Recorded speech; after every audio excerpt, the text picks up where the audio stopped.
중국이 지난달 11일 위안화를 절하한 이후로 벌써 한 달이 지났습니다. 중국의 위안화 절하로 전 세계 금융시장은 그간 적지 않은 충격에 빠졌었는데요. 보도국 양한나 기자와 되짚어보겠습니다. 안녕하세요. 네, 안녕하세요. 중국이 위안화를 절하한 지도 어느새 한 달이 지났습니다. 위안화 평가 절하로 인해서 그간 세계 금융시장이 크게 요동치는 모습이었죠. 네, 지난달 11일 중국 정부는 달러 위안 환율을 6.2298 위안으로 고시하면서 위안화 가치를 1.86%나 절하했는데요. 이후 추가 절하로 인해 사흘간 위안화 절하폭은 4.66%에 달했습니다. 중국이 이처럼 큰 폭의 위안화 평가 절하에 나선 이유는 중국의 경기 둔화세가 지속되자 수출 경쟁력을 끌어올리기 위한 조치였는데요. 이로 인해 중국 증시는 18일 5.4% 폭락한 후 20일까지 4,500억 원의 유동성이 투입됐지만 경기 둔화 우려와 당국의 시장 철수설에 20일부터 5거래일 연속 바닥으로 추락했습니다. 이후 24일에는 주가가 8.49% 하락해 8년 만에 최대 하락폭을 기록하면서 200여 개의 상장사가 거래 정지를 요청하기도 했습니다. 25일에는 7.63% 하락해 상하이 지수는 8개월 만에 3,000선이 붕괴됐습니다. 지난달 26일까지 닷새간 중국 증시는 23% 폭락한 것입니다. 세계 금융시장 또한 마찬가지로 요동치는 모습을 보였습니다. 세계 주식시장에서는 보름 만에 8조 달러가 넘는 시가총액이 사라졌습니다. 이는 지난해 한국 국내 총생산의 5.6배에 달하는 금액입니다.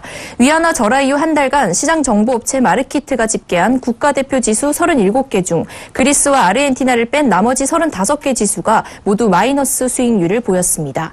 한국의 코스닥 지수는 한 달간 12.09% 급락해 네 번째로 높은 하락률을 기록했습니다.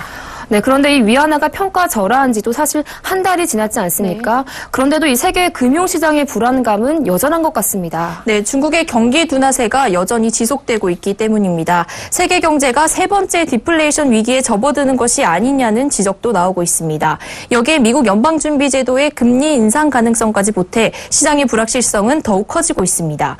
때문에 국제통화기금이나 세계은행과 같은 주요 기관들은 미국의 금리 인상 시점을 미뤄야 한다고 촉구하고 있는데요.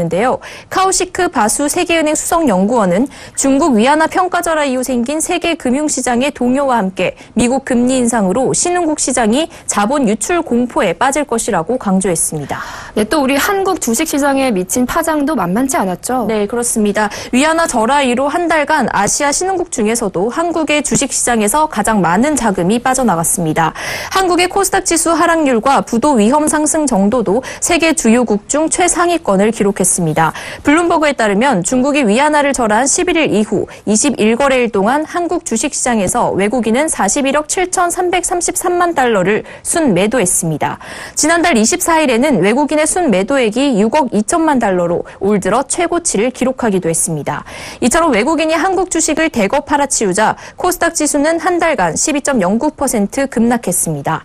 한국의 부도 위험 상승률 또한 아시아 신흥국 39개 가운데 5위로 진입했는데요. 마르키트에 따르면 한국의 5년 만기 외국한 평형 기금 채권에 붙는 신용부도 스와프 가상금리는 한 달 새 20.07% 급등했습니다. 신용부도 스와프는 채권을 발행한 국가나 기업이 부도가 났을 때 손실을 보상하는 파생 상품으로 가상금리가 붙습니다. 이 가상금리가 높아질수록 해당 국가나 기업의 부도 위험이 커지는 것을 뜻하죠.